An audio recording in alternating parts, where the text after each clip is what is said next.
président de la République garantit, comme je l'ai dit, l'indépendance nationale, garantit la souveraineté nationale et l'intégrité de notre territoire. C'est en ces termes qu'il s'est acquitté, bien sûr que oui, de son devoir constitutionnel, de s'adresser à la nation au moment voulu, au moment opportun. Alors, pour revenir à la question, les discours du président de la République a un impact triplement important. Premièrement, ce discours, c'est une communication beaucoup plus efficace à travers laquelle et par laquelle le président de la République a pu atteindre l'une des finalités de la guerre, c'est-à-dire gagner l'opinion publique. D'aucuns l'ignorent aujourd'hui que l'opinion publique bascule en faveur de la République démocratique du Congo, d'une part. D'autre part, ces discours, c'est une mobilisation tous azimuts de toutes les forces que le président de la République lui-même a appelé les groupes de vigilance, avec la plus grande implication, avec la plus grande application, n'est-ce pas, afin de veiller la conscience de chacun et de chacune d'entre nous, Congolais, afin des victoires beaucoup plus sérieuses et des victoires beaucoup plus grandes. Troisièmement, ces discours, c'est une mise en garde très sévère à l'égard de tous, à l'égard de la communauté tant nationale qu'internationale. C'est pour dire qu'aujourd'hui, la RDC revendique sa vraie identité en tant qu'État souverain, en tant qu'État indépendant. Et bien donc, en termes de mise en garde, le président de la République rassure à tout le monde que nous sommes, nous, RDC, nous sommes prêts à toute éventualité. Et je crois qu'on a dépassé l'aspect diplomatique.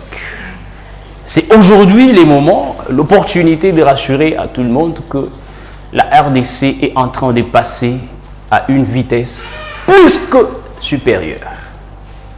Il faut noter que les affaires de la guerre sont très dangereuses, assez même. C'est pour dire que la guerre, comme je l'ai dit, est semblable au feu.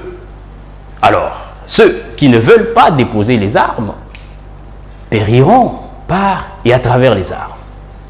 Bref, l'objectif ici, c'est de gagner la bataille et de devenir fort.